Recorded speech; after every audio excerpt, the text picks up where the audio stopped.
there's a weird lines coming out. I don't like that.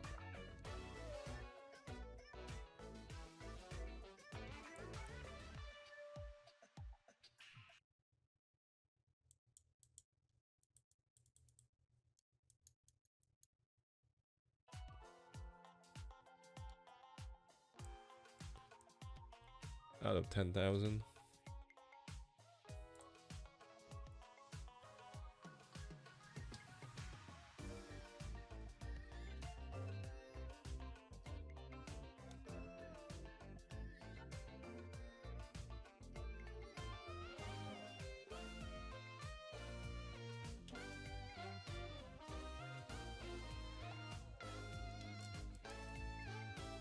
There's the frost key.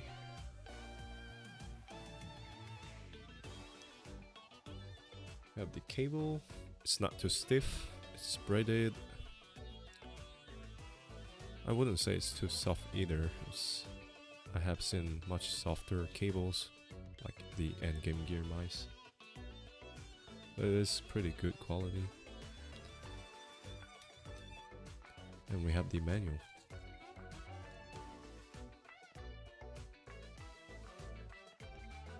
It's the usual things.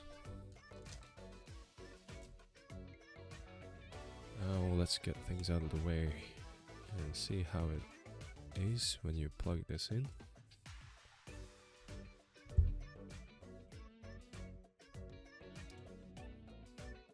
So it turns on.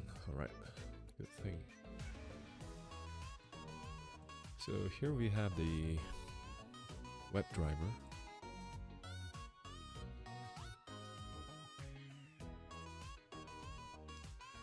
So we have the overview page.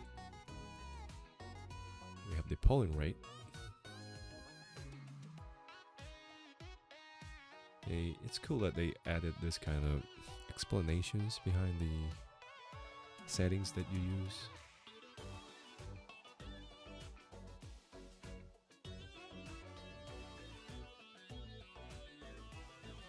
You know, they actually recommend 4,000 over 2,000 hertz polling rate because the power consumption is really close to the running 4,000.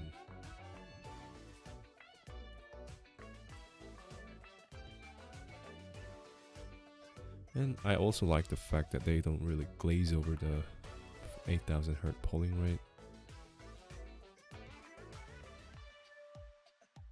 Anyway, we have the LOD settings, 2mm, 1mm. Understand. I have not heard about this kind of feature called tournament scroll.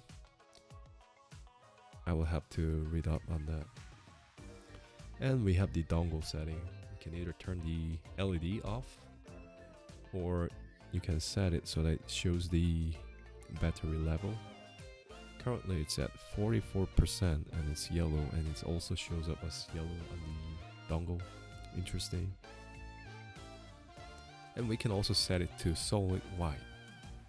I'm not sure why they don't let you change the color, like they customize it based on the RGB colors, hex codes. All other mice with the dongles, a lot of them let you do that, but I'm not sure why.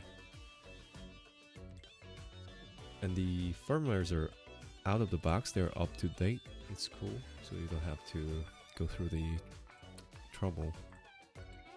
And you can also download the X panel desktop version, and that's pretty much everything.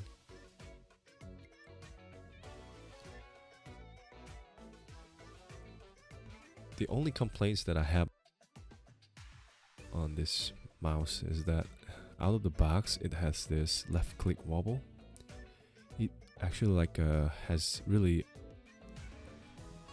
big amount of play, and it's making creaking noise when I do this. It's not picked up by the microphone, but it's actually making some kind of noise.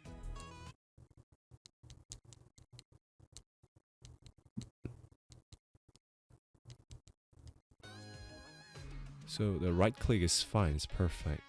I like the scroll wheels, it's perfect. Scroll wheel clicks are also great. Side clicks are also great.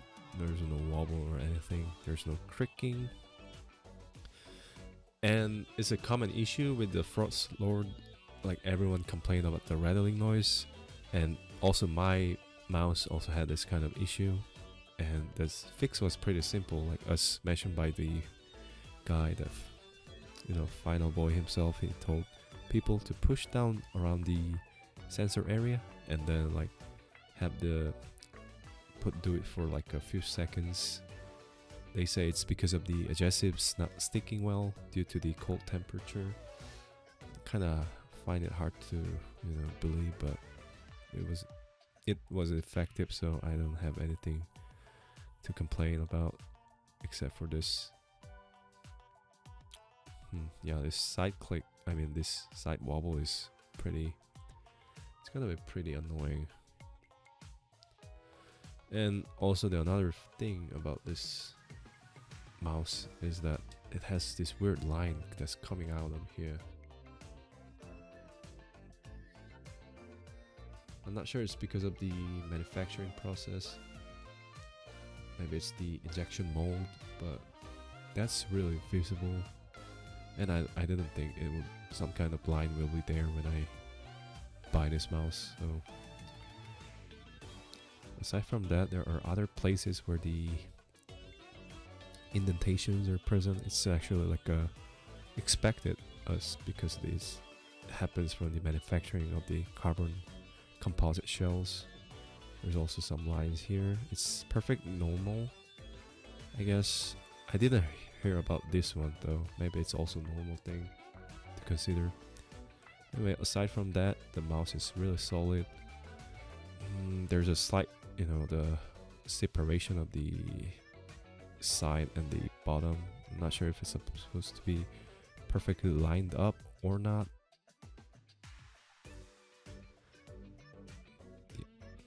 Anyway, yeah, that's the $175 mouse, and plus $15 shipping. That would be $190. Anyway, it's really cool. I really like the ULX shape, so I bought it. So it really feels identical. Considering how this Beast X Max was inspired by the ULX Classic,